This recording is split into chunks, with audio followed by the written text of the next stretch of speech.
ने कहीं बदला है। रविशंकर रवि जी, सेवन सिस्टर्स कहा जाता है, प्रधानमंत्री जी ने अष्टलक्ष्मी स्वरूप दिया। प्रधानमंत्री जी ने केंद्रीय मंत्रियों के वहां पर रात्रि प्रवास, हर कोई ना कोई मंत्री वहां पर पहुंचेगा, रात रुकेगा, वहां की जमीनी हकीकत को जानेगा, ये मैंडेटरी कर दिया गया, ये पूरी तरीके से सबके लिए निश्चित कर दिया गया। किस तरीके से देखते हैं असम में? एक तो कनेक्टिविटी के लिहाज से जो नए टर्मिनल का उद्घाटन और अमोनिया यूरिया संयंत्र, रवि कपूर साहब कह रहे हैं कि कहीं ना कहीं छोटी छोटी चीजों के लिए आंदोलन होते थे और बड़े बड़े सौगात आज पूर्वोत्तर को मिल रहे हैं। नहीं, बिल्कुल रवि जी ने बहुत सही कहा कि वो दौर हम लोगों ने देखा है गुवाहाटी में कि एक परियोजना के लिए कितनी लंबी लड़ाई लड़नी पड़ती थी, कितनी बार मांग करनी पड़ती थी। लेकिन अभी स्थिति यह है कि केंद्र सरकार खुद आगे बढ़कर परियोजनाएं न केवल बना रही है, उसे एक चरणबद्ध, एक समयबद्ध, इसके अनुसार उसको वो पूरा कर रही है।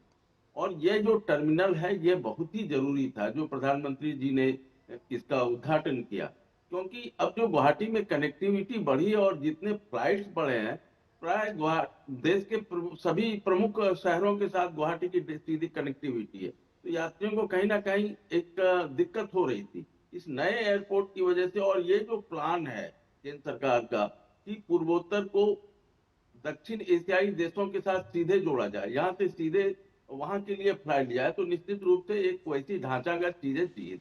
प्रधानमंत्री का इस दौरे से दो तीन महत्वपूर्ण चीजें हुई और एक चीज तो लीक से हटकर हुई। जैसे फर्टिलाइजर कारखाना नए यूनिट का उन्होंने शिलान्यास किया है और वहां पर भी काम होगा, क्योंकि वह बहुत लंबी मांग थी और काफी दिनों से उसको चालू करने की मांग थी। लेकिन सबसे महत्वपूर्ण बात वो हुई कि शहीद उद्यान में, शहीद स्मृति उद्यान में प्रधानमंत्री का जाना और असम के शहीदों को श्रद्धांजलि देना, यह असम के जनता की भावनाओं से और अधिक जुड़ना हो गया, क्योंकि पहली बार कोई प्रधानमंत्री इस तरह से वहां पर गया है और असम आंदोलन से असम के लोगों की भावनाएं जुड़ी हुई हैं। जी और जब उनके शहीदों का सम्मान देश का प्रधानमंत्री करता है, वहां जाकर श्रद्धांजलि अर्पित करता है, तो निश्चित रूप से वह असमिया जनमानस के मन को छूता है।